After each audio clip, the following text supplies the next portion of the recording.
Good evening, everyone, and welcome to the Chelmsford Center for the Arts. If I could ask everyone to find a seat, we're about to begin. Thank you so much. Welcome to the Arts Celebrate Showcase. My name is Rita Sahu, and I'm the Senior Program Manager for Arts Celebrate at the Greater Lowell Community Foundation.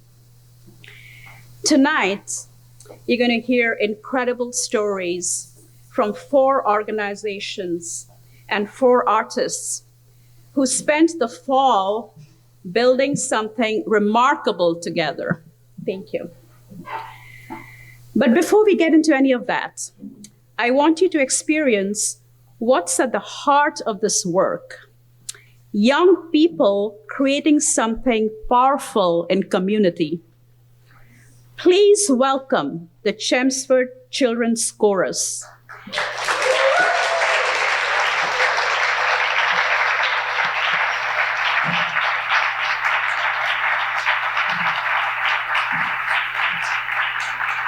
An Arts Elevate Equity Grant recipient. Thank you.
Was that awesome?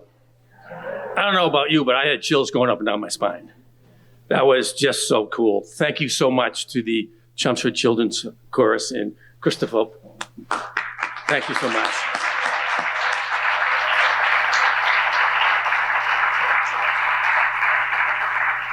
Good evening to all of you folks for joining us here tonight. Thank you for joining us in this celebration. And I use that description, a celebration, purposefully, because what you're about to see tonight is real. It's what happens when you trust communities, you trust the artists, you trust young people, and you create something together. The outcome is impactful and reassuring. And as you will see tonight, it is certainly a celebration. And again, what a way to start our celebration than with those young kids singing. Awesome. Thanks to those who have already supported our program. In your program, you'll see in the back, there are folks that have supported us. Thank you for that. And thanks for those who have yet to support us, because I'm hopeful after tonight, you'll find that something you might want to do. And I also want to thank the Bar Foundation. This whole particular initiative started with the support and vision that the Bar Foundation supported us with. Giles Lee was supposed to be here tonight. He had something come up at the last moment. He is the Director of Arts and Creativity. But another key person of the Bar Foundation that worked with us very, very closely is here tonight. And I'd like to recognize Barbara Bacon. Thank you so much, Barbara, for being here with us tonight.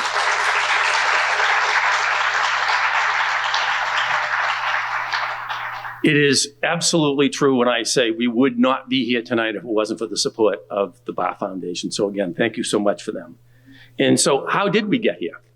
So a little while back, the Bar Foundation invited the Greater Lowell Community Foundation to join their Creative Commonwealth initiative. It's an initiative to advance arts and culture across the community that we serve, and they've also done it across the entire Commonwealth.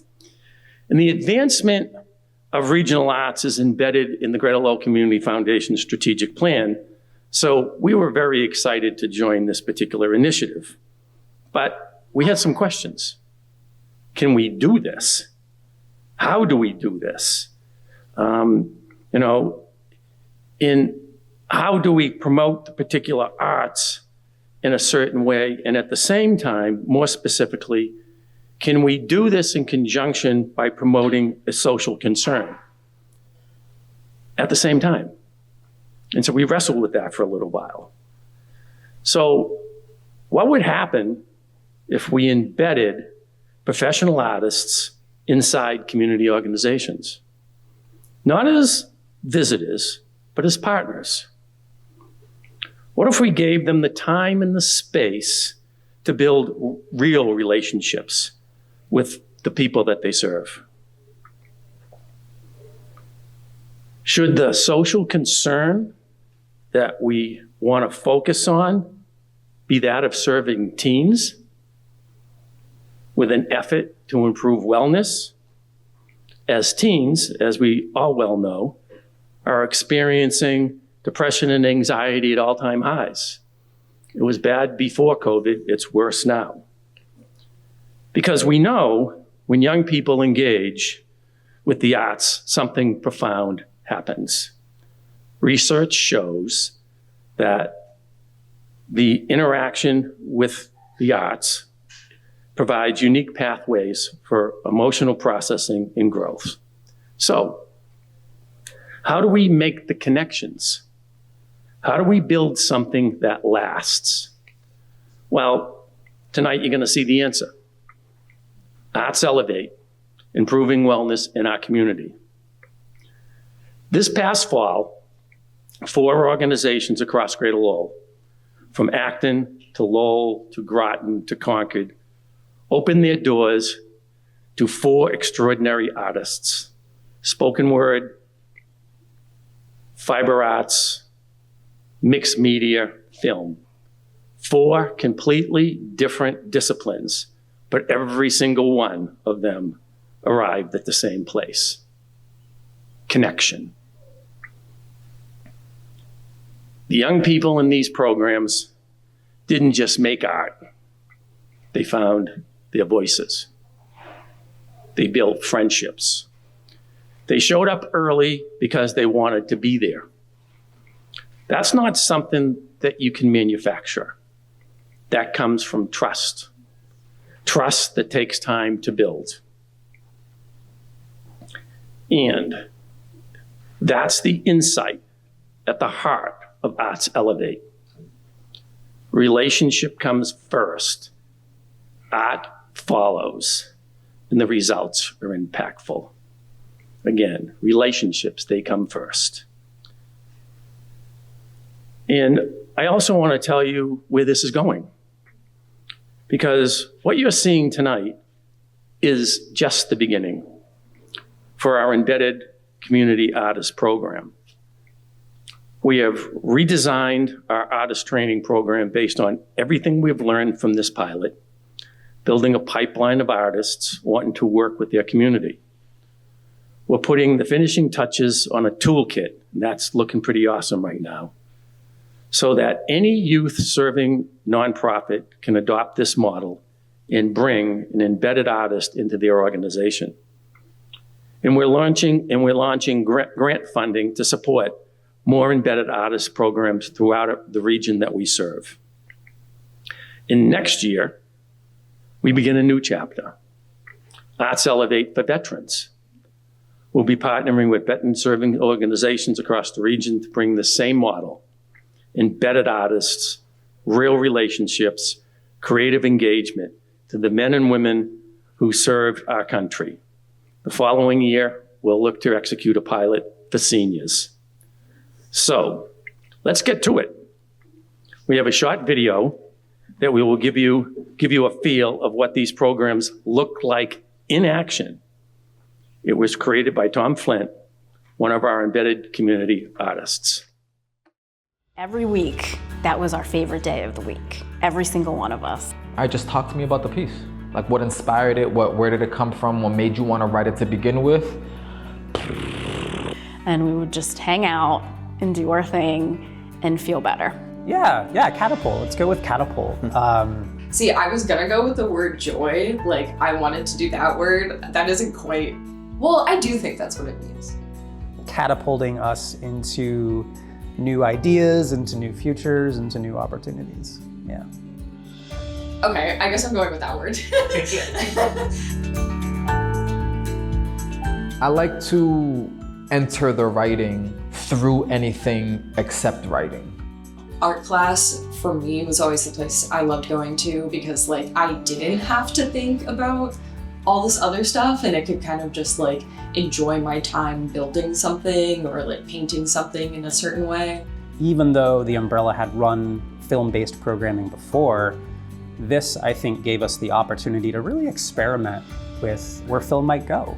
They came in and they were a little bit tentative, a little nervous to be in and amongst a group of artists that kind of knew each other. And I feel like as they got more used to me and the space and the materials, they really like spread out a lot more, opened up a lot more, walking across the room, talking with other kids. And then by the end, it was like just one big giant group of friends hanging out making art.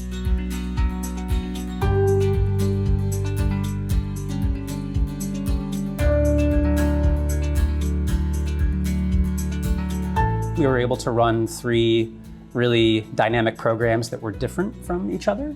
I've had a few folks that didn't come to my workshops, but would find me and read poems to me. We did a lot of tinkering with film here in this building. And in the poem, I talked about, like, yes, you were talking about that in the piece. And so now we can talk about it and not so much as this thing that you had to uncover, but this thing that is here. And at the end of the day, we're talking about, we're talking about poetry, but we're not, you know what I mean? We're talking about you and what really is going on. I feel like when I first gave it to them, they just were like, what are we supposed to do with this? And I was like, well, you could do this with it. And then they like immediately had 1,000 other ideas. And then as we evolved through the weeks, they started just putting down colors and being like, I had a terrible day today. Maybe they had bright, happy rainbows and they were just like, oh, today was such a good day. We did this and that. As I was working with the students, it allowed me to be a little bit more flexible in what I was doing. and to think more about kind of the higher level ideas and longitudinally about what I think film can do here at the Umbrella and the way that it can impact the students.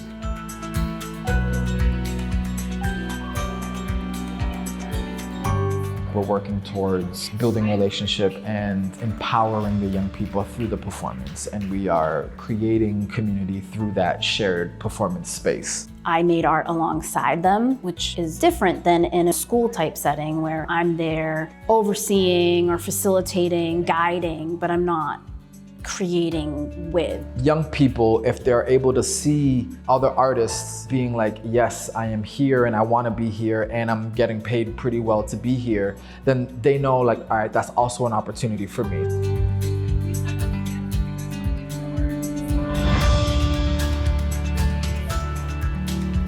Every time we come here, it just feels like the kids can kind of take a load off and just play. I want them to be their own person. I want them to make art that's meaningful for them because that's what art is for me. And I think that's really how arts organizations have opportunities to grow, is by having these opportunities to test and to prototype new educational experiences for young people.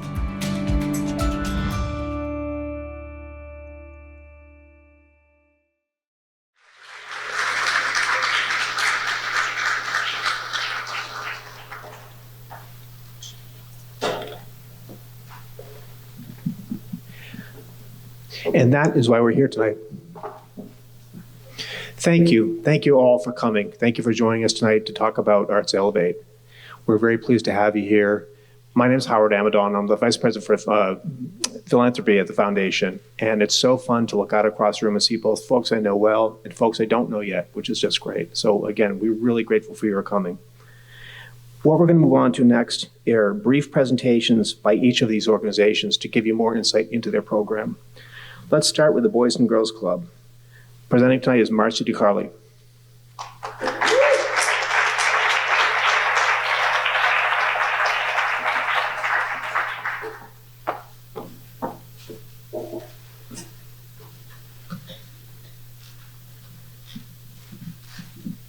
Good evening, everyone.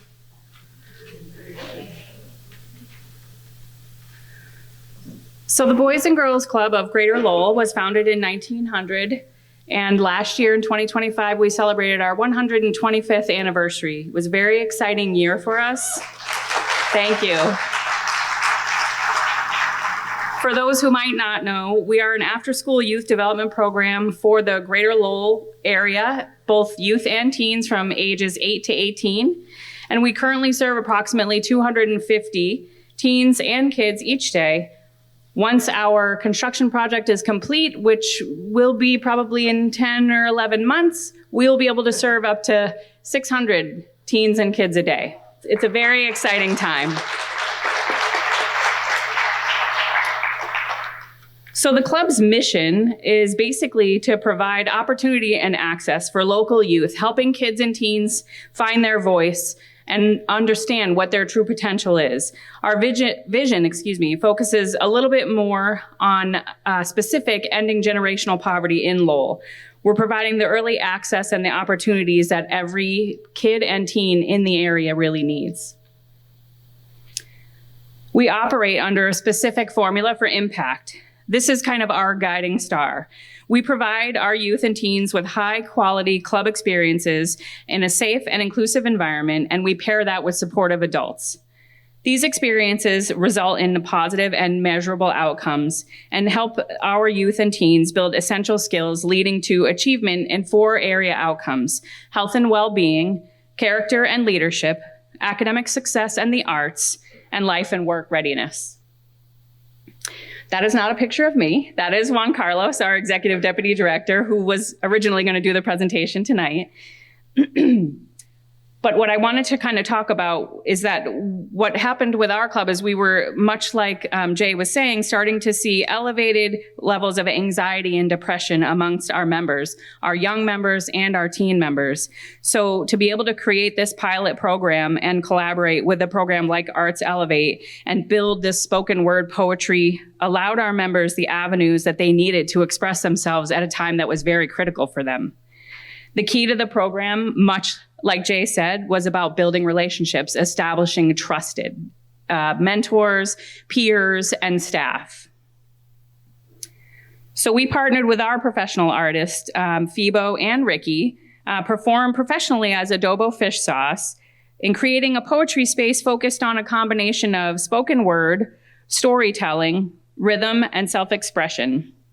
The collaboration between Phoebo and the club itself created this small window where spoken word performances allowed excitement among our members. By introducing Phoebo to the club members, we were able to create a safe space where trust could be built and that he could interact in the program spaces where our kids were every day. This created even more so when we realized that Phoebo had a passion and an interest in Dungeons and Dragons and created a group, kind of an offshoot of our spoken word with our members that way. But what that did is it built a relationship and it built the trust that our members needed to work with him on being able to express themselves. Spoken word poetry quickly became a trusted space with no pressure to actually perform out loud. Phoebo's goal was to encourage the members to put thoughts down on paper, even if they didn't feel comfortable enough to share immediately with the group. Over time, he built enough trust that the members began to willingly share their work. So that relationship building really was a benefit. Beyond that, the club got really comfortable and decided we were going to invite Lowell High School's poetry group to come on over and do a spoken word program one evening, and an event where there was food that was shared and spoken words performed. It was very successful, a great collaboration where club members and high school students quickly realized that they all had a common thread. Even though they thought they were very different, by listening to each other's performances, they realized how much commonality they truly had. So the pilot program we had wrapped up with a live performance by Adobo Fish Sauce, where club members got to engage and work side by side with professional artists to work on their own spoken word. It was a very exciting day. I was able to pop in and see some of it. So what did we take away from this pilot program? Our main takeaway was that we created a new space for our members to be able to learn how to storytell at their own pace. This was the space where the youth could learn to reflect on what was going on around them, share themselves, and be vulnerable with peers and staff while feeling safe to do it. We've built this community now where the spoken word poetry is being sought after at the club. Members are asking more and more for artistic programs that help them build the communities in the walls of the club and outside. Started through this collaboration with Arts Elevate. There are several trends that kind of came out of this opportunity that I wanted to share with you. Most importantly, our members reported that there was a decline in their feelings of anxiety and depression, and that was critical in bringing this program to the club. But also, they felt an overwhelming sense of belonging and community. They felt that they had built more confidence when performing or public speaking, and they were able to share parts of who they are. All who participated in the program itself, they're asking, when can we do this again? What other programs can we bring to the club? We're allowing them to build these skills and offer them some spaces for more self-expression. We asked a lot of the participants kind of how they felt about the program, and they gave us some of the quotes. My favorite quote, food, friends, spoken word, and cool staff. I love it here. Great quote. So where are we going from here? This is where we talk about our expansion. Inside the club walls, we've expanded this pilot program and we're continuing to grow our spoken word. We've introduced a continued collaboration with Arts Elevate through a salsa and other Latin dance program with a resident dance instructor. We started our own club, Dungeons and Dragons group, with a staff member who also has interest in leading that. And all of this effort was to bring more art forms to local youth and teens. So I wanted to say a big thank you to the foundation and this Arts Elevate pilot program, because without this, we would not have been able to bring these safe spaces to our members. Thank you.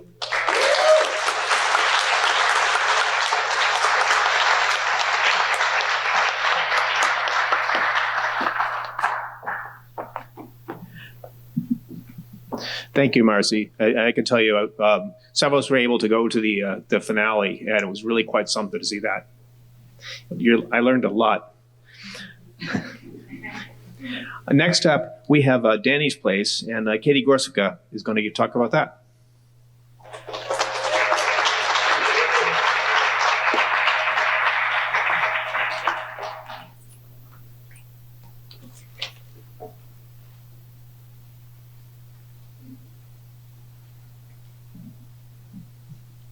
Hello, everyone. My name is Katie Gorsica, and I am here to share the Arts Elevate experience at Danny's Place, where I serve as executive director. Danny's Place is before I start, we feel so fortunate to be part of this incredible effort from the Greater Lowell Community Foundation. It's been such an honor to be a part of this experience, and it's just totally elevated really the programming that we do at Danny's Place. So Danny's Place is a nonprofit organization in Acton, Massachusetts. We were founded back in 2006 in memory of my brother, Danny McCarthy, who died in 2003. We provide opportunities for youth and teens to engage in programs with focus areas in mental health and wellness, self-exploration and life skills, and leadership and community building. Over the past 2 decades, we've been able to keep our mission broad in order to shift as we meet the ever-changing needs of our community. We serve over 300 youth annually through our direct programming, and our reach is even broader through community events and resources. Danny's Place provides young people with the experiences to explore, create, and discover their happiest, healthiest selves through inclusive community programming, social emotional experiences, and supportive resources. Our Art Elevate program was supported by 2 of our program coordinators, as well as our wonderful community embedded artist.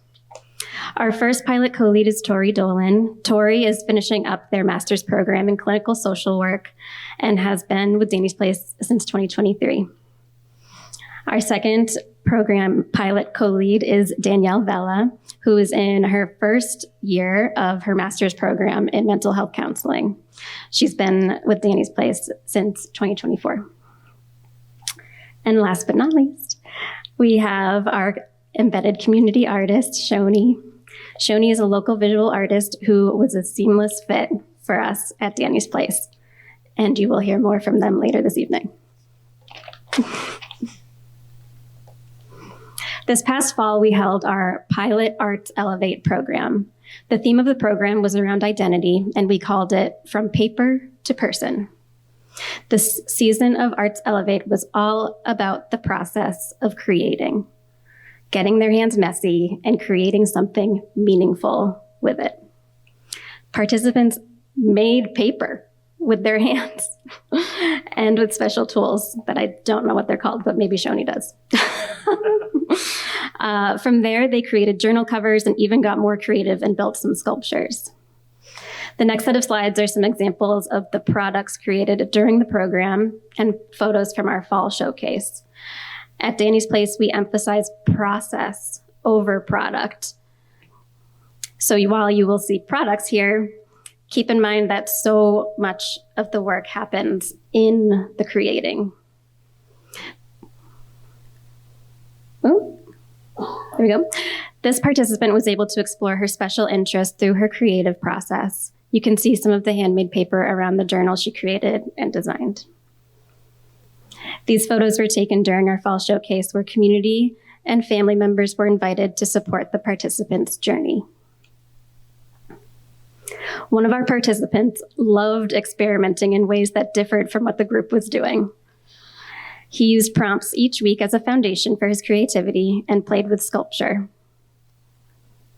These are examples of how our participants opened up and explored the messiness of art compared with the need to be neat and perfect. Participants were given space to reflect on how getting messy felt for them. Here's more evidence of experimentation outside of the prompt, being inspired to bring their ideas to life, even when it was something that deviated from the original plan. This participant was excited to be able to say he created something on his own. Creating a book is quite an accomplishment. This participant opened up as the program went on. She started off very reserved, but soon found her spark through different media and modalities of creativity. Here we have our youngest participant in the middle. We had initially geared the program toward middle school aged kids, but based on interest, we were happy to shift and welcome some younger participants. Our participant on the left is a part of several of nope, that's right. Participant on the right is part of several of our programs, and we appreciate how he feels comfortable taking up his own space when he's with us. He comes in with a lot of energy and is able to redirect it using this creative outlet, and it is a joy to witness. Some of our qualitative outcomes and insights here are that young people can expend some of that pent-up energy when mess is embraced in a contained space. Also, creativity comes in all shapes and sizes. And when you give young people the invitation to explore, what comes out of that process is really meaningful. And we noticed many of our participants experienced an increase in confidence over the course of the program when guided by a skilled artist and our program coordinators. One testimonial from this pilot program is from a 12-year-old participant who said, "Arts Elevate is a place where I can feel calm. My favorite memory was seeing all the art that others made." This speaks to the value of creating within a community space that feels comfortable. Thank you again to the Greater Lowell Community Foundation for allowing us to be a part of this amazing experience, and we're so excited to see where it takes us next.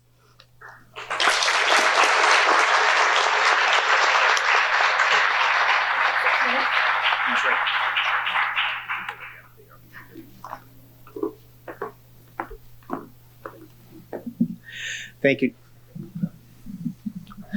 Thank you, Katie, for that. It's always interesting to see with each program how they differ, but yet the outcomes have remarkable similarities in all these things. So next up, we have the Prescott Center, and our presenter tonight will be Andrea Wilson. Oh, excuse me, I beg your pardon, Megan Donovan from the, oops.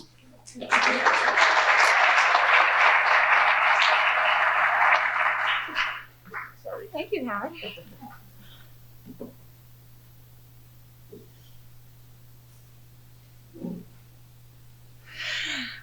Hi, everyone. Welcome. My name is Megan Donovan. I get to be the executive director of the Prescott Community Center, which is a real privilege. We are located in Groton, Massachusetts. This building's rehabilitation is the success story of volunteers who sat in living rooms with friends and strangers, and they saved this building from being sold.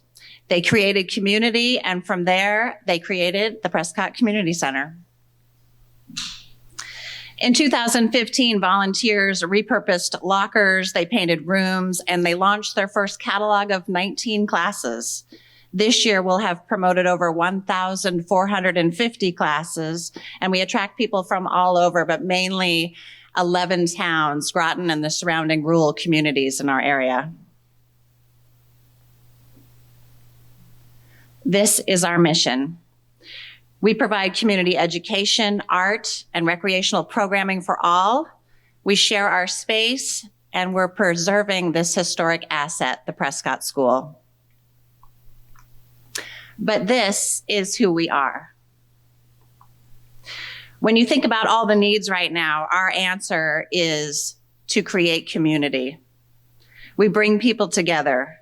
We help people connect, and we do that through cultivating curiosity, opportunities for art, education, recreation, real people, real connections. This is me not knowing how to do jazz hands, but I'm really jazzed about the Arts Elevate program. My daily purpose at Prescott is to help people find their jam. But through this program, we learn you really have to find yourself. And finding oneself is essential to that process. Middle school is a good place to start. It's a pivotal time for social emotional growth, independence, and future learning patterns. By this time, the kids are finding that they have classmates whose skills and talents and interests in things like sports and computers and leadership, they've emerged. But what does it feel like if you haven't found a path that speaks to you?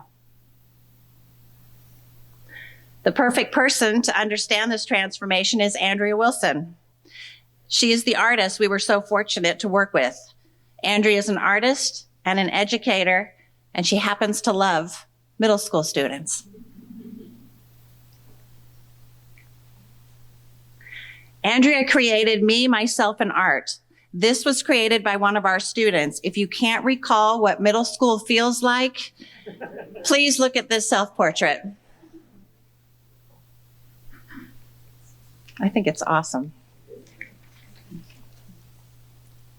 The goal was to have students reflect on their identities and work through the emotions by creating in an accordion journal where they could look back week after week and see if the color, the mood, the style would reveal how they felt that week and if there'd been any change and what that change revealed to them. This is an example of work that started each class. It's centering, it's calming, it helps one relax, and it enhances focus. Then the work evolved into understanding that how we see ourselves may not align with how we're seen, how we're described, or how we're compared to others. Who are you really?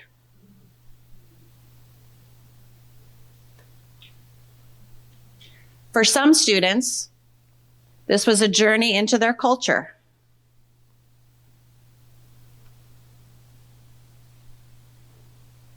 At the end of the 12 weeks, students selected a self-portrait, which was hung in Studio 108, our new gallery at the Prescott Community Center, in their own art gallery reception for a show they called Self.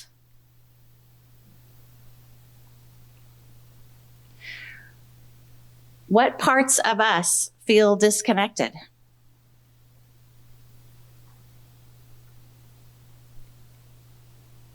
This portrait of this young woman, she is surrounded by fish. Can you guess how she feels? The students in our program started coming to class 30 to 45 minutes early. They brought home-baked treats and breads, and they had this safe space that led to bonding and connecting. Through art, they found themselves. Through Arts Elevate, they found each other.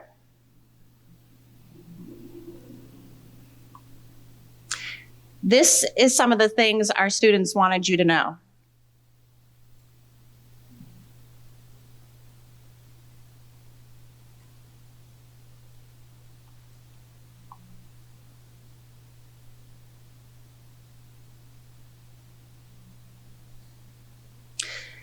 Parents noticed. This mother of this child says that her son is typically taciturn and that this should be considered high praise.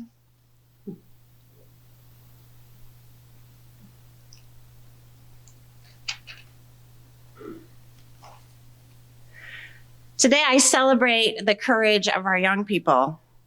I celebrate my colleagues at the Umbrella Arts Center, the Boys and Girls Club of Greater Lowell, Danny's Place. I celebrate my colleagues at Prescott.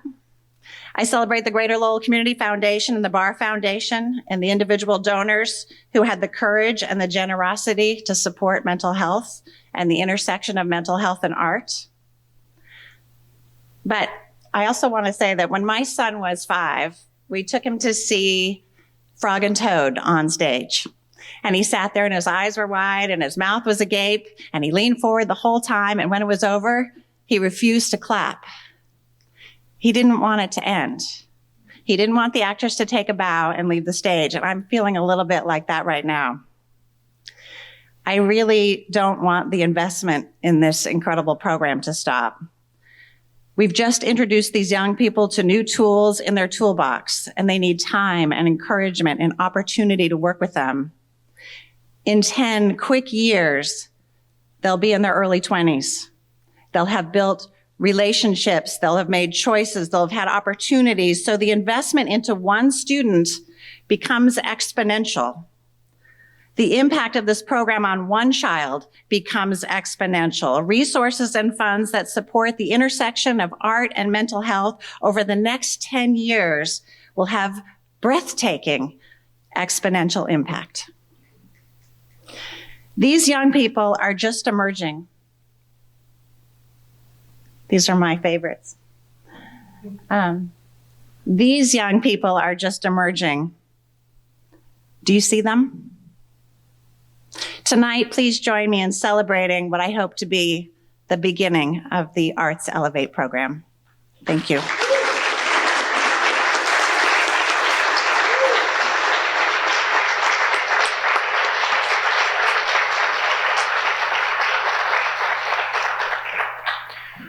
Did I mention I'm the Vice President for Philanthropy?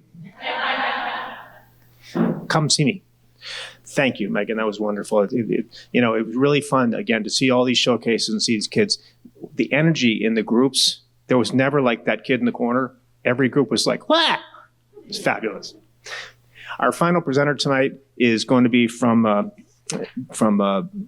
Umbrella Art Center. Yeah, thank you. Rebecca McGonigal, thank you.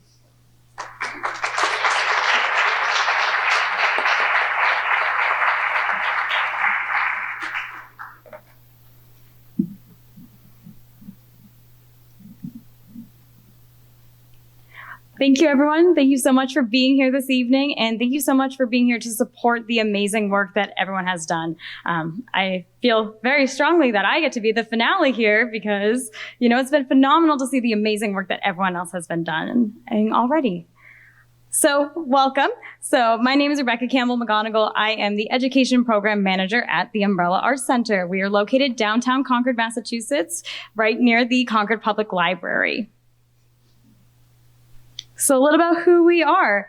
We, on a yearly basis, serve about 30,000 plus visitors annually. We estimate from approximately 90 plus New England towns and even a little bit further out.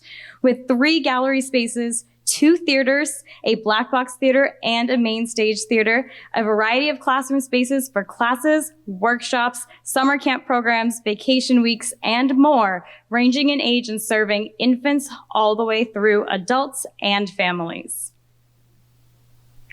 Our mission, the Umbrella, is an interdisciplinary cultural hub where artists, learners, and audiences can connect, innovate, and thrive.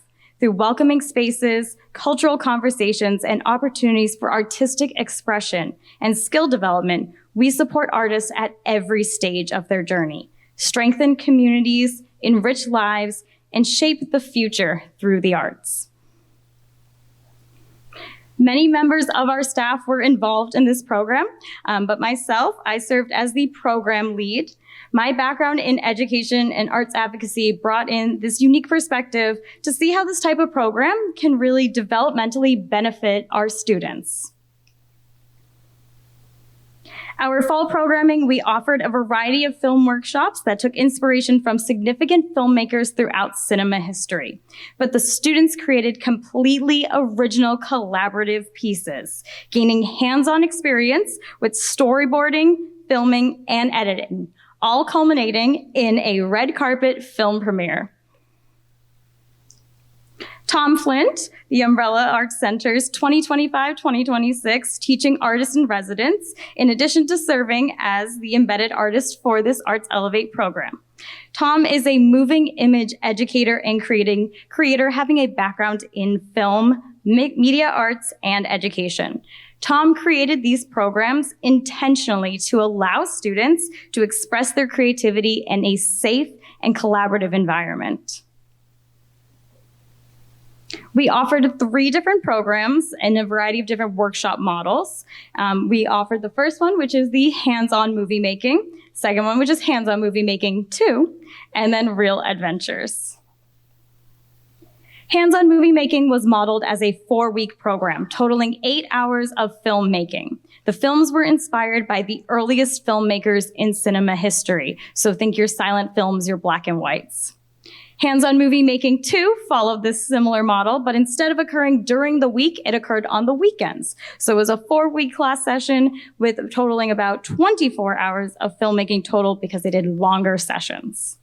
This was inspired by the intersection of animate and inanimate worlds, not words. Real adventures. This was a one-weekend workshop occurring on Friday, Saturday, and Sunday, totaling 12 hours of filmmaking. This was challenged by a very specific prompt related to a red ball that comes to life. If any of you have seen the film, The Red Balloon, that is where we took the inspiration from. Over the course of these workshops, a total of 8 original films were created. We held our culminating film premiere in our main stage theater on December 16th with over 70 plus attendees present. This comprised of students, parents, guardians, grandparents, friends, teachers, staff members, and more. As the students arrived, they were welcomed and encouraged to walk our red carpet through our Alley-Houston gallery space while our paparazzi photographers went and captured their exciting arrivals. Students were encouraged to dress up, show their unique personalities and styles. We even had some students that developed friendships during the program that then wanted to coordinate their own outfits, and you can see some of them posing together. Following the presentation, we had a student Q&A panel discussion where the students were invited up on stage and got to speak more in depth about their experience and kind of the process of what it meant to create a brand new original film. Students and their families also enjoyed a variety of snacks, drinks, and fresh movie theater popcorn, of course, while watching their films. We also displayed a behind-the-scenes film that was a documentary style about the film development, which we actually have on display this evening at our table if you want to check it out later on. We received such positive feedback from both the students and the participants and the parents as well. So Douglas Folsom, who's quoted here, whose daughters, both of them actually participated in our program, noted how informative and fun this class was for his students. Since Douglas actually has a background in screenwriting, he ended up actually joining the Umbrellas team of teachers, and he's actually been teaching a class specifically this semester on screenwriting. And it's specifically intended for teens. So it was wonderful to have someone who saw this from the parent perspective and saw the success and is now incorporating a lot of these models already into a classroom. Krishanda Waters is another person who was very excited and was very willing to share this quote with us this evening. Her daughter has been a longtime participant in umbrella programming, and she saw the value of the class content for her very performing arts interested daughter. But she also truly spoke about how Arts Elevate funding removed the barrier to access, allowing her child to have an amazing experience and to end up being one of the ones chosen to participate in our Q&A session. Thanks to this continued support, we were actually able to offer another program this spring semester as part of our April Vacation Week program. They met Tuesday through Friday during our vacation week, and the students in this program created 2 original films and a stop motion animation film. In total, they made 3 films in a total of 16 hours. This Arts Elevate program has allowed us to explore in many different ways. It allowed us to test these different models of programming to see what our audience was interested in. It allowed us to explore the different schedules that we could do, such as during the week, on weekends, a singular weekend, or even during a vacation week program. We observed student growth in terms of comfortability and expression, which is where we saw the majority of the students starting to feel more and more comfortable with personal expression and putting their own creative thought process into this production. We also saw growth in developing students' leadership and collaborative skills, on learning what it means to work together on a collaborative project, and sometimes hearing yes and sometimes hearing no, and learning to work through that in a positive way. Now, going forward, we are committed to expanding our film offerings and engage the community in a new artistic medium. We are incorporating youth wellness as a focus in all of our youth programs and offering continued training and professional development focused on youth wellness for all of our instructors. Thank you so much for having us participate once again.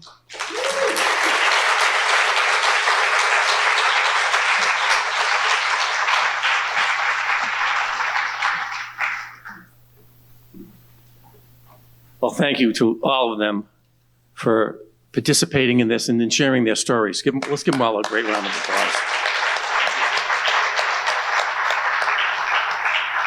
So I was remiss in doing a couple of things when I first started because I was so excited about this particular program.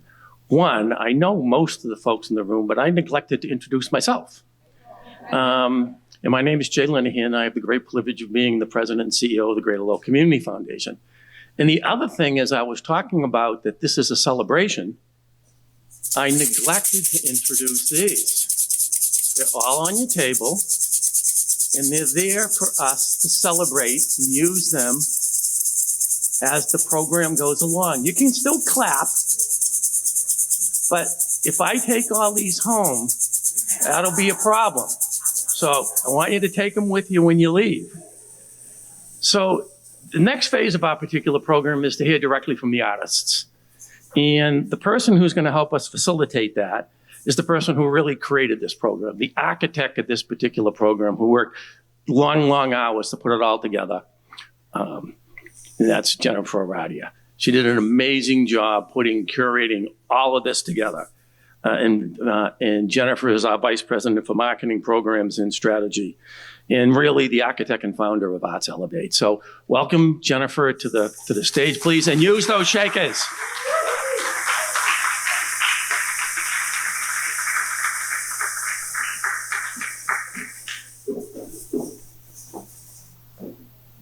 Good evening. It is so nice to see you all out there to celebrate the arts. I'm going to stand backwards. I think I'm double mic'd. Okay. So thank you, Jay. Thank you for the introduction.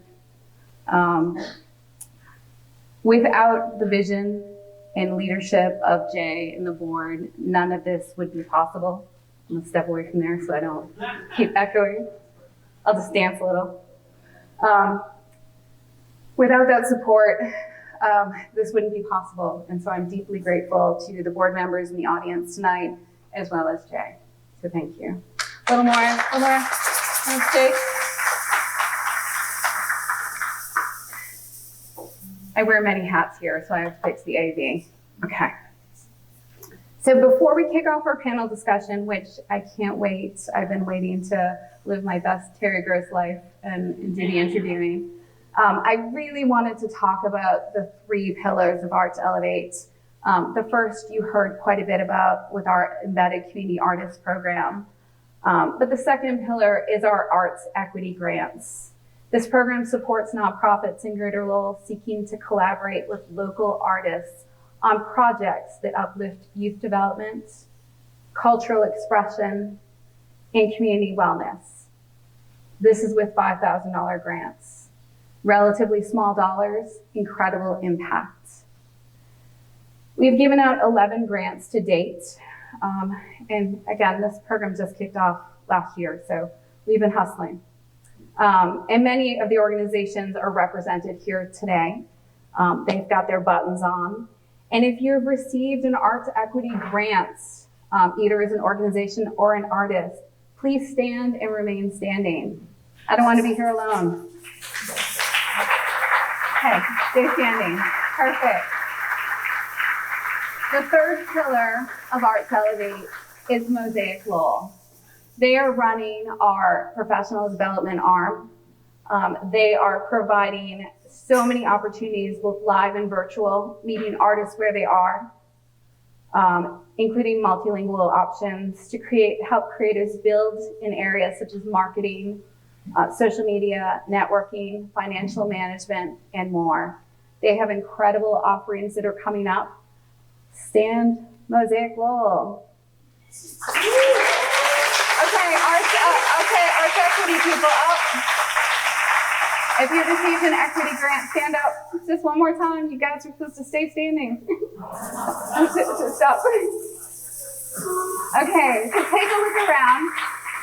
This is part of the community that we're building here through Arts Elevate, not just through our pilot programs, not just through our artists, but this is our real community here that we are funding, that we are working with. And so take a look at these beautiful faces, seek them out after this event, and learn about their incredible programs. Okay, thank you. So I would like to embed our embedded community artists to join me on stage for a conversation. Our spoken word artist, Phoebo, is unfortunately unable to participate this evening. You saw him on the video, but we have Juan Carlos Rivera from the Boys and Girls Club. And so I would like to invite you, Juan Carlos, Shoni, Andrea, and Tom, please join me. And I'm going to try.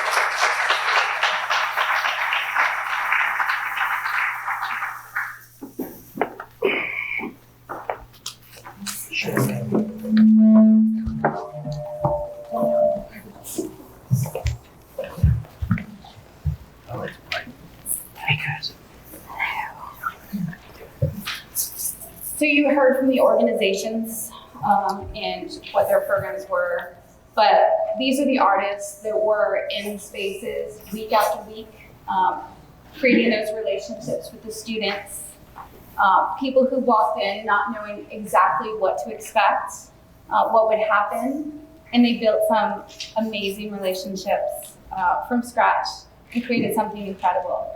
So I'm going to have them introduce themselves. I'm going to start with you, Andrea. Okay, hi, I'm Andrea Wilson. I'm the artist in resident for the Prescott Center. I'm an educator in the town of Groton. I teach middle school art for 5th and 6th graders.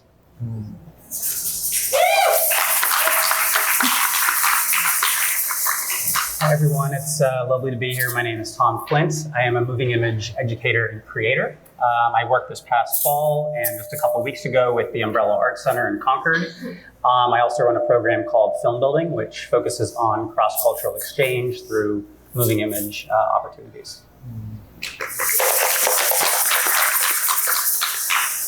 Hello everyone, my name is Shoni Halleck-Martin. I graduated from Mass Art with a degree in painting in 2024. And I am a resident of Stowe, which is the town right next to Acton.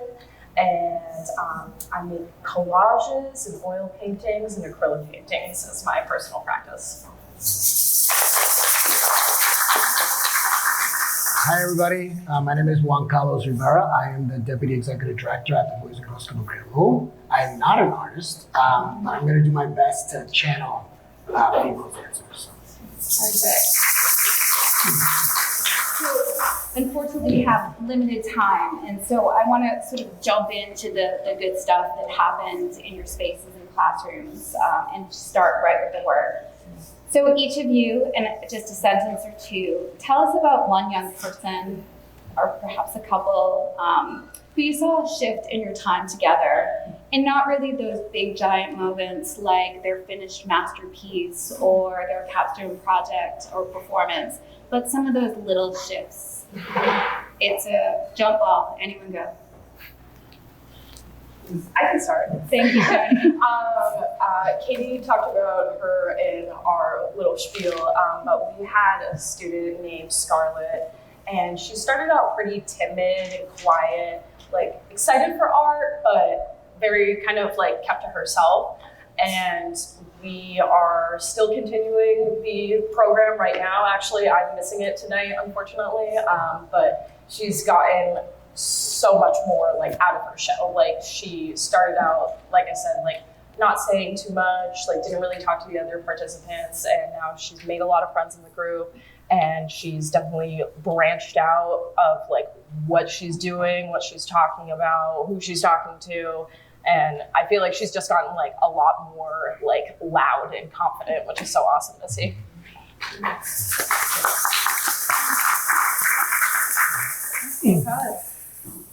So for me, one of the things that popped to mind when I was thinking about this question is we had a young girl that was in our spoken word. And when she walked in, she said from the very beginning, I have no intentions to participate.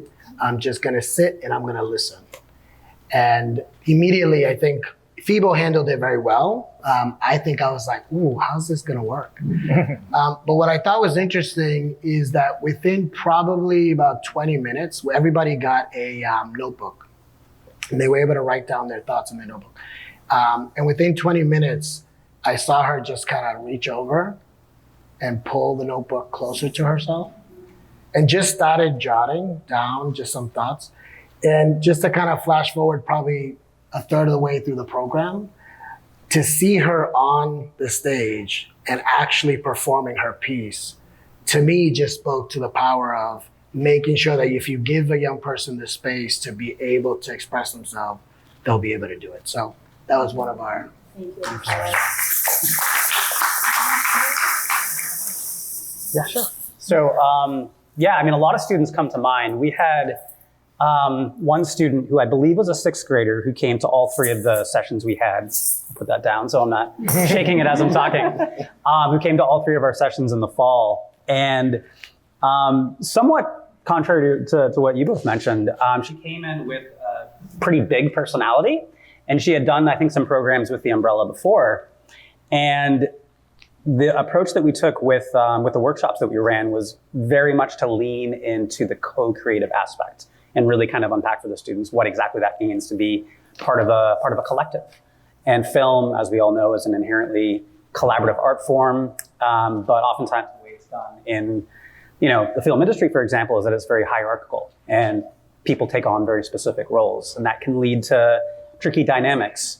So what we saw like over the workshops was her coming in towards the beginning in late September and kind of making it difficult for her collaborators to kind of give their thoughts and to contribute their ideas, but then gradually her becoming more of a listener, as well as giving her thoughts. And it was really interesting to see her relinquish control a little bit and become really interested and curious with what her collaborators were sharing. And she really seemed to recognize that there was incredible value that was actually making the projects they were working on stronger when she was able to take a step back. And that transformation over those couple of months was really, really evident. And then we invited her to kind of present at our screening premiere in December, do a quick 1 or 2 minute recap before the panelists came on the stage, the students. And she did just a wonderful job, and she spoke a little bit to that experience that she had personally. So that was really remarkable to see.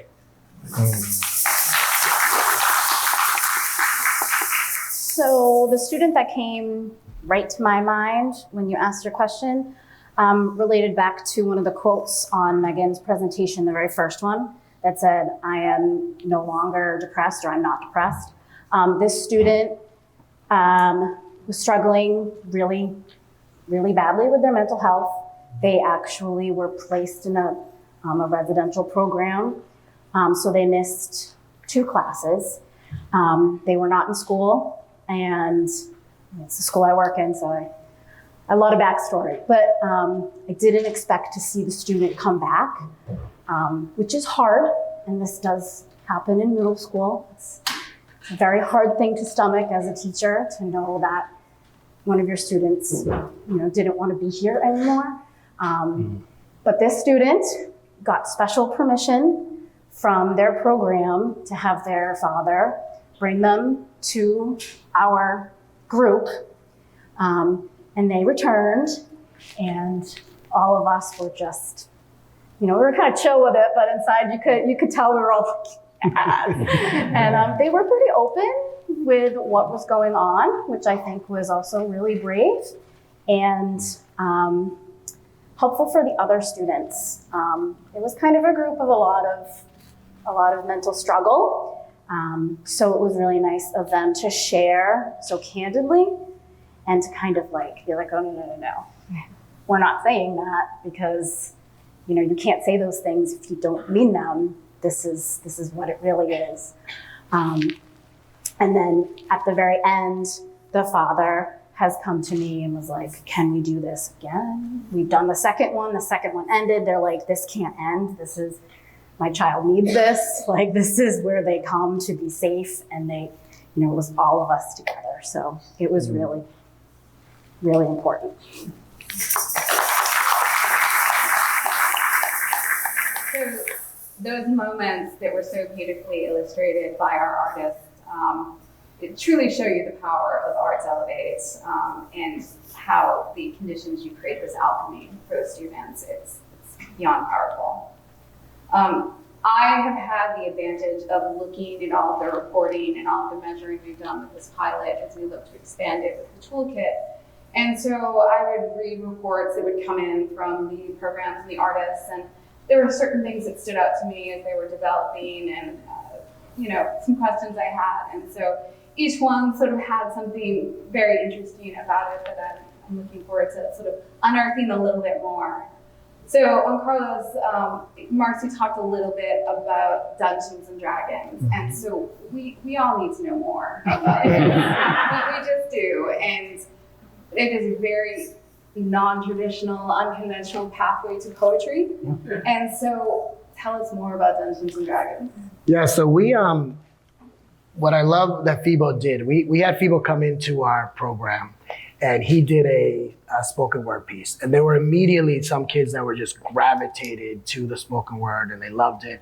But there were a group of kids that were just like, I don't know about this. I'm not sure if I could participate. And we simply asked them, just go around and just talk to them and see what they're interested in. And they mentioned, do you know how to play Dungeons and Dragons? And by coincidence, he loves Dungeons and Dragons. so he immediately said yes. The next time he came into the club, he brought in a whole toolkit. And I sat in on the Dungeons and Dragons because I was also curious to see what was this all about. But what was interesting is that if you've ever played, I don't know how many folks have played Dungeons and Dragons, it is storytelling, right? It's using your imagination. It's building these worlds, right? And so I think as a good youth worker, you always have to be able to pivot to meet the kids where they are. And if this was the pathway to get them to participate in spoken word and for them to share, we were open to that. And so now, as we mentioned, we've actually opened another division of the program that's specifically focused on Dungeons and Dragons, and the kids are loving it. So for us, it's important to just give outlets for our young people to be able to express themselves. Amazing, thank you. So Shoni, your program is called From Paper to Person. Your first activity was really getting in there with your hands. What did creating paper do that an ordinary canvas or piece of paper couldn't do? Tell me about your methods. Yeah, I think getting physical with it immediately really helped break down barriers. As a painter, I feel like looking at a blank canvas, it can be really intimidating. And when I told the kids, oh, we're making paper, they were all kind of like, okay, how do we do that? And I'm glad I did this. I actually brought in the paper pulp the first day, which was this gray pile of goop. And I showed it to them and I was like, well, we're gonna be doing this. And they were immediately so excited about it, which was really fun. And I think just being able to get really tactile with it can just help you process things in a way that you can't quite do with words, or even can't quite do with brushes or pencils. You can just really be in the groove of it all. Primordial sludge. Yes, yeah. Okay, so Andrea, yes, definitely celebrate. Sorry, I got a lot to cover. So Andrea, your students were showing up 30 to 45 minutes early before your sessions even started. This is the first time I'm hearing there were snacks involved. I mean, you're right down the road. I don't know what they're thinking. But that's not compliance. That's a hunger. That's a hunger for something. So what do you think they were coming for? And how did you respond? I think they were probably coming for each other, the little family that we kind of created. I do think that there was sort of this element of, here's Mrs. Wilson from school, but now she's not being Mrs. Wilson from school. They're pretty free anyway in an art room, but in this setting, it was I don't know, I was like an aunt or something. I was like the cool aunt, come on in, talk about whatever you want to talk about. They talked about all the hot gossip. It was just, it was great. And they brought food for one another. I'd stop and get treats. It was just this little, I don't know, it was just a little family of arts, party people hanging out. It was great. Thank you. Perfect. So Tom, you brought together students from different districts who didn't know each other. Filmmaking is incredibly collaborative. How do you take strangers and put them together and create something great? Yeah, it's a great question. Yeah, I mean, I think it's really important from the get-go to approach filmmaking, understanding that we're all coming to it with different lived experiences. Even if we're living in the same town, we go to the same school, we all have different lived experiences. We all identify a little bit differently. So I think that's something that should be embraced. And I think film is one of the arts that really, allows us to affirm the diversity of who we all are in a very positive way, because you're working on a project together, but there are opportunities that aren't always leveraged to get to know one another and to hear each other's perspectives through the process. Katie, you talked a lot about process being a big part of what you do at Danny's Place, and I think that's certainly what we leaned into at the Umbrella too with Arts Elevate. So for me, it was really a matter of creating the project, putting some parameters, some guiding parameters around it, and then within that, really allowing the students in their small groups. They oftentimes worked in groups of like 3 or 4 students at a time, producing a single film, letting them really explore freely within that, with those parameters to help kind of guide them in a certain direction. But it was complete autonomy. And I'm just always surprised by the students getting it done. And it's always done right before they're supposed to be done, like right before the premiere. Jason, Rebecca, you remember they were like on their computers. It's just funny how it always ends up that way, but they get it done. They somehow are able to do it. And I think that just speaks to the ability of kids to just kind of persist and see things through and to take risks without even considering them risks. And so I think it really came from the approach that we're doing this in a discovery-based way. We're not trying to make good films because after all, what is good art? We're just kind of going for it. And the films ended up becoming these kind of wild and authentic expressions of who they were. And they almost in a way trace the pathways that these students went on working with each other. Because they're goofy and they're fun and they're unpolished, as they should be. Okay, thank you. So now I want to hear from everyone. Again, jump ball. But what did the young people in your program teach you? And what did you not expect to learn? Take either one. Address the board. I'll respond to that. I mean, I know it's kind of cliche to say that as an educator, you learn a lot from your students, but you can't not, as long as you have an open mind, which I think we all do up here. And again, just going back to what I was saying, the persistence and the fact that we didn't work from scripts.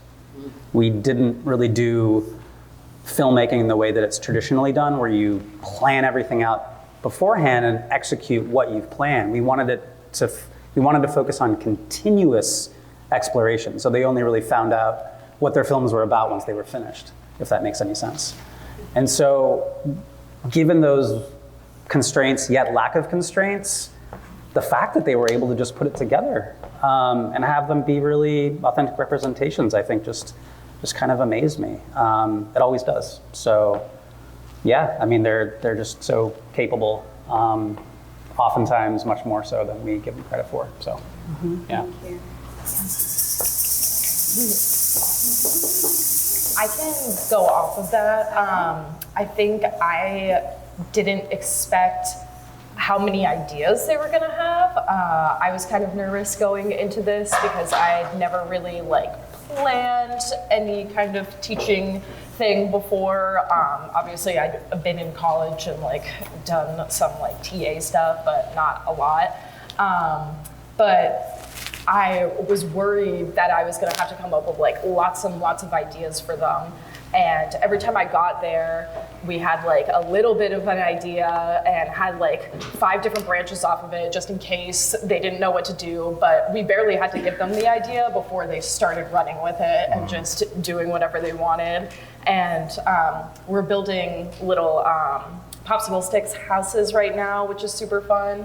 And we were just giving them the house to build to begin with, and then like some clay for figurines. But they immediately were like, oh, well, we have to like put a garden in, and I have to put a swing in, and we have to put the like pool in and this thing in. And it's just so cool to see how much they can just create like from nothing, basically. Amazing. Yeah.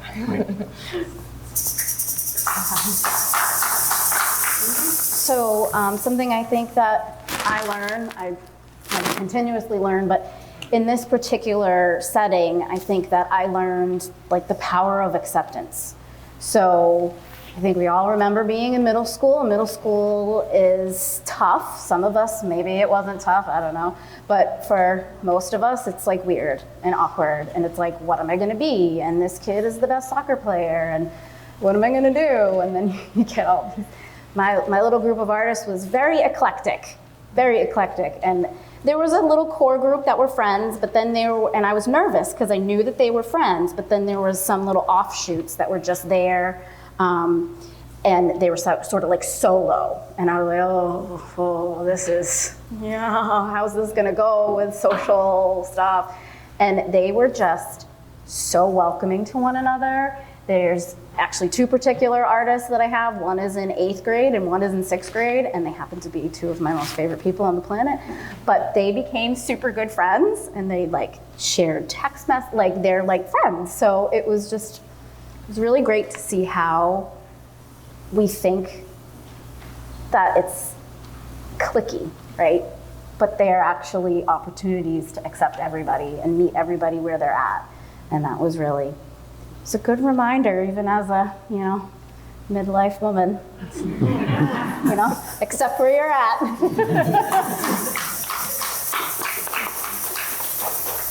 Yeah, so I've been doing youth work for a long time, and I think what's interesting to me is that our kids, I think kids in general sometimes get discounted because of their age, or they just feel like they don't have a voice. And what I love is that this program really gave them an opportunity to kind of bond. And similar to what you guys were saying earlier, I was blown away with the fact that a lot of them came in the beginning very hesitant, almost like the big piece of it was being fearful of something going wrong, right? They didn't want anybody to tease them. They didn't want to look bad.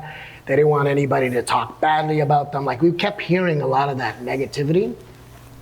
And to see the room kind of shift and seeing kids snapping for each other and seeing kids inviting them to come up on stage. We had a couple of young people that were afraid to go up and perform.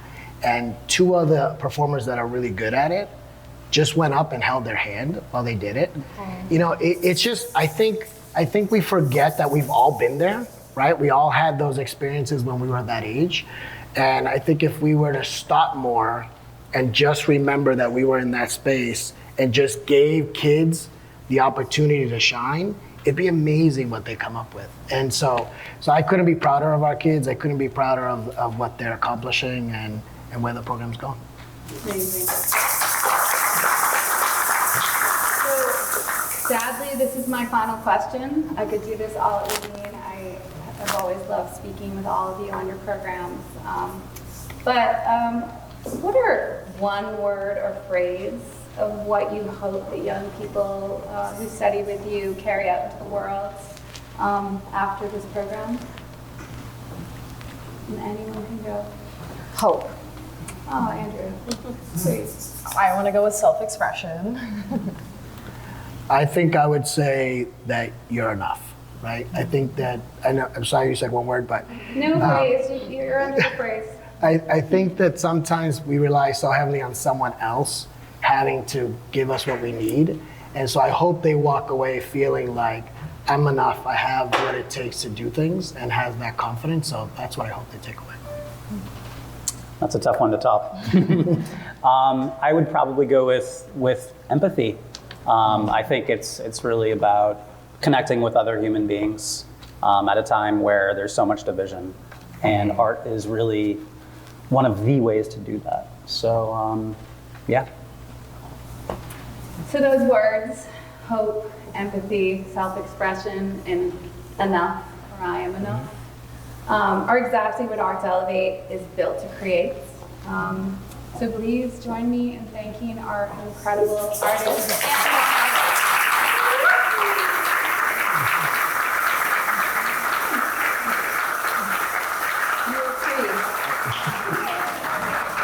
Thank you. I have to follow you up. I have to close the screen while you're talking. I want you to keep talking.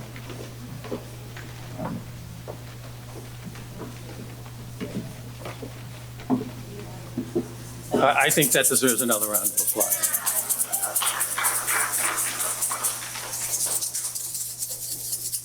I'm going to be really popular when I bring these home to my grandkids.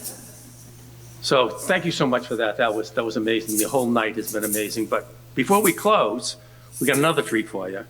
We got Richie Ong, who is half of Adobo Fish Sauce, a cooking and poetry collaboration. He's going to close out what he does best, with words, rhythm, and a whole lot of heart. Ricky? Are you okay? Check.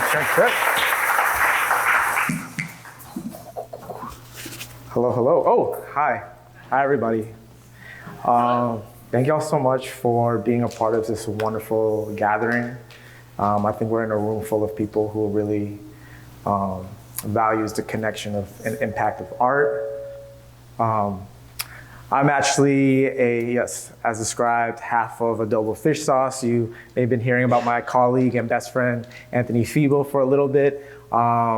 But I'll let y'all decide which one is the more talented, and the other one is the more handsome, so we'll figure that out. But in the tradition of any poetry performance, there's ways that we encourage y'all to interact with the performance, AKA make me feel better. So if there's anything that resonates, can we just practice snapping real quick? It looks cool. If you can't snap, just do it. It feels great. Perhaps something is shared on stage and it really resonates with you. Can I get a Wonderful. And after each of my performance, and it's gonna make me feel great, can I just get an applause? Yes? Okay. Perfect. But yeah, I've been doing this for a while. Every time I get nervous, but I'm reminded ways to be brave, being a part of the poetry community and this wonderful scene in specifically Lowell, Massachusetts, which is embedded with so much history from artists to laborers to different communities, different cultures. I just want to be able to highlight that. Yes, perfect. So I'm going to be sharing some of a little bit of history myself, sharing a little bit of part of my fabric to add to this tapestry. When my mother was pregnant with me, she and my father owned a donut shop near San Francisco. She used to joke around with her customers about naming me after donut flavors, right? Glaze, French cruller, Jelly Boy. My name was deep fried and tossed into something sweet, so American folk can chew on it easy. I was actually born in Salem, Wichtown, Massachusetts. My father flew across the country with boxes and a broomstick in the back of the U-Haul. This Jelly Boy popped out. Call it a miracle. Call it a homeland that can fit in my parents' arms. My dad didn't actually make it to the hospital in time. So my uncle, this dark-skinned Cambodian with a fry of grease for a lung, he had the responsibility of writing my name down. Of course, some Cambodians can't spell. I was supposed to be named after this Thai singer, someone my mom loved listening to, who wrote these beautiful love songs. My name is a typo. My name is spelled Sophornaya. The PH in my name is pronounced more like a P than the F sound. That H was probably placed there to document this breath, this exhale, this burning smoke turning into a sigh of relief. There's a lot of other Cambodian folks with the same SOPH prefix, like my dad, Sapun, SOPHON. my ex, Saphi, S-O-P-H-Y, and my best friend, Sapit, S-O-P-H-E-A-K. My name is pronounced Sapanya! Rafiki holds baby Simba above Pride Rock, but my name is not Rafiki or Simba, but it's Simba's butt. It's where youth and wisdom collide as my grandma screaming out my name from the second floor window for me to eat dinner to a family of wild animals. I just want to make my family proud. I just want to make 2 generations of oxens proud. My name is a proud mistake. My name is a donut, maybe, right? Because a donut has the hole in the middle cut out. I use my middle name as my hole. They introduced me as Ricky. I do the same. I'm afraid if I leave my first name sitting in the back of my throat too long, it will come out burnt. Sapanya. My parents aren't together anymore, but I believe that they share a home within me. Sapanya. I was supposed to be named after a Thai singer, but I think I write my own love songs now. Sapanya. When my sister was born, we watched Lion King every day to help her fall asleep. Y'all, if there's anything that I can leave y'all with, right? I think Cambodian folk, Khmer folk, we like to put an H wherever we want. I think it's to show everyone we're still breathing.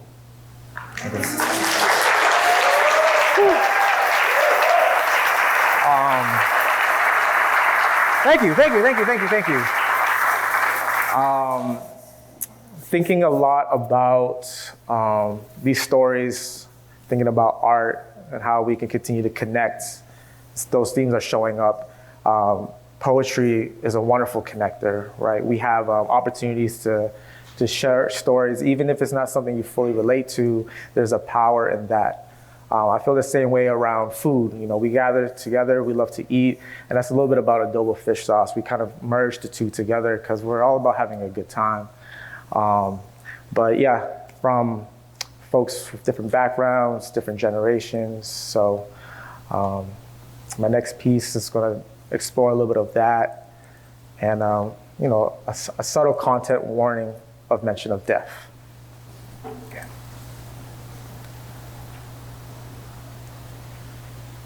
My grandma's mad gangster, okay?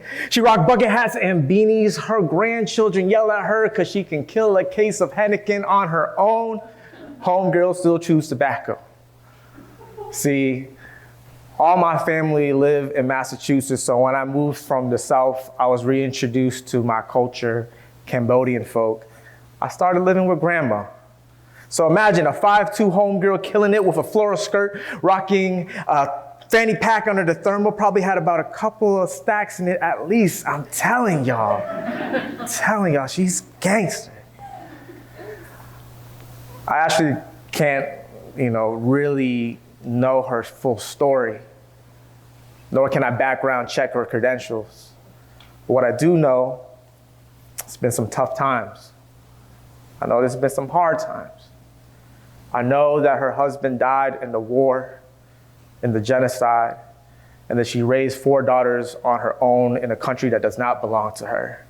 Y'all, she's gangster. She machetes the backyard and flip-flops and takes a time out because there's poison ivy everywhere. And I mean everywhere. When I get home from school, she's already squatting up in the kitchen, both hands full of a butcher knife and a beer, and it's only 3 o'clock. Dinner's ready at 4, and then she asked me to eat with her. Go on. My hope, Lamon, child, is this food good enough? Changda babel, tux il, chma. Do you want to add salt, soy sauce, lime juice? And it seems like she really wants to make this dish perfect. I reassure her with the words that I do know that it's Lamon, good enough. I'm afraid I don't know how to say anything back. Sometimes my gangster grandma would tell me some gangster stories, okay? And it's usually after a few drinks, and I know she's been home all day, and I try. to listen.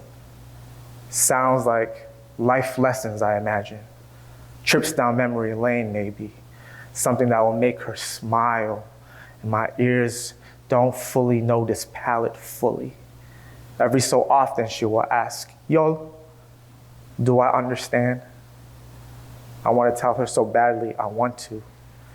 Honesty will slip up and I will say no, and then she will try to backtrack her story. Yole, do you really understand? And I wonder if it's less about the words and more about this. If she can't give me her story, that maybe this can be the thing that makes me feel more full, more complete, more whole, more Cambodian, less hungry, less fleeting country. And that's some gangster stuff, OG. That's my grandma helping her grandkids survive. And I wonder if it's still hard. I wonder if I can tell her my story, even if my mouth only knows how to eat and spill out one way. I know it's still hard. She doesn't need to say anything. The last time I saw her, she was so small. She looked up to me and asked if I wanted to bring any food home. Thank you. One more.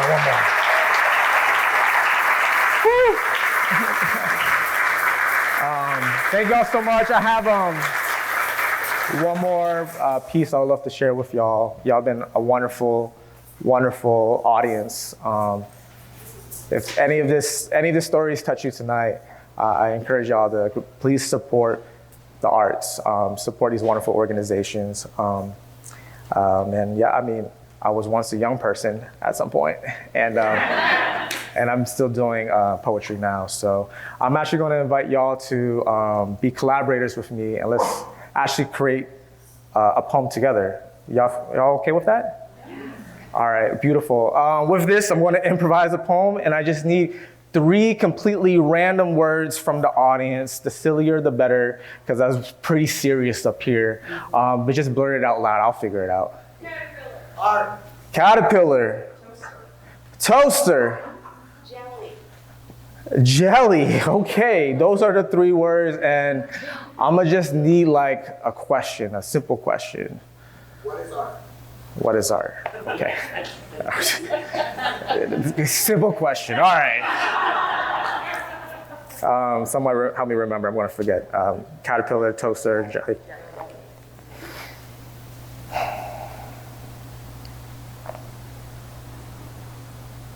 What is art? If not the handmaid of human good? What is good if not for the people, the possibilities? I think a heart the size of 2 fists, a fist clenched, if not to fight. Fighting for love is worth fighting for. There is art in the unknowing, of the showing up, of walking into a room and not seeing yourself until the moment. How it warms, how it feels connected, how it feels elevated, like bread beckoning its head out of the toaster oven. I want to share a piece with you, a slice out of my bread while we break it on this table. Art is sharing a table with neighbors, with friends. Art is a friendship. It is a boat worth sailing on. It is the water that keeps us afloat.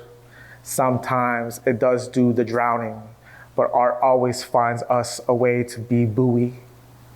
There is jelly. There is jiggle. There is silly in the art inside of us, in the art in the room. And then I am searching. I am searching for the art which is the third word that is going to undiscover itself here in a room with beautiful people, and then it blooms.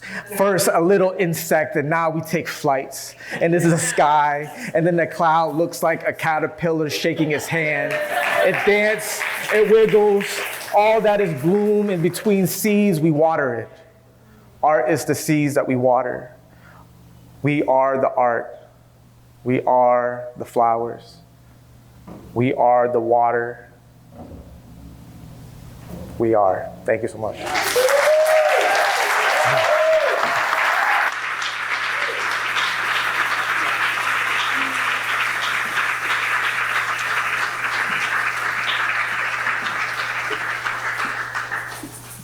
That was pretty awesome. Thank you so much. Thank you so much for that. So I hope everybody enjoyed tonight. I hope everybody that's come here tonight walks away with a sense of what we're trying to do. I hope everybody understands what Arts Elevate's all about. I think back when we started all this, and it was a while back, and as I started out saying, okay, how do we promote arts and culture, and how do we deal with a social concern, and how do we put them together? What do you think? Do you think we did it? I think so. Oh, I left my shakers down there. So, no, shakers. There we go. So, I hope that you have the same hope that we do, in that you will help us moving this forward. You will help us continue to support the arts, to support Arts Elevate. And I hope you'll turn over your program and take this home. Don't leave it here, because on the back of your program, there's 2 QR codes. One, to donate. Please help us with funds to make this happen.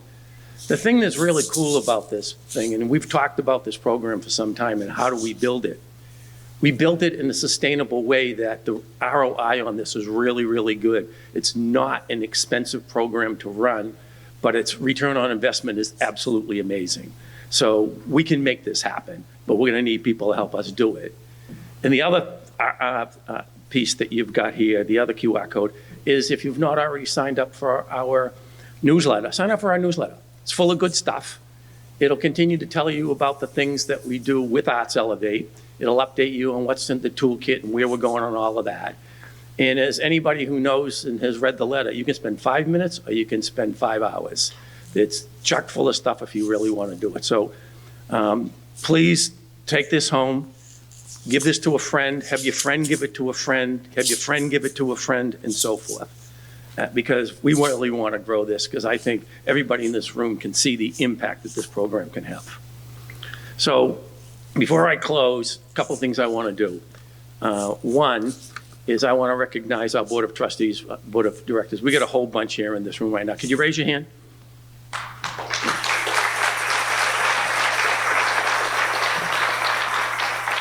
And as you can imagine, and I'm just going to go out on a limb and say everybody really enjoyed tonight. Tonight was really well done. This does not happen without a lot of work, and the staff put this all together. Please stand.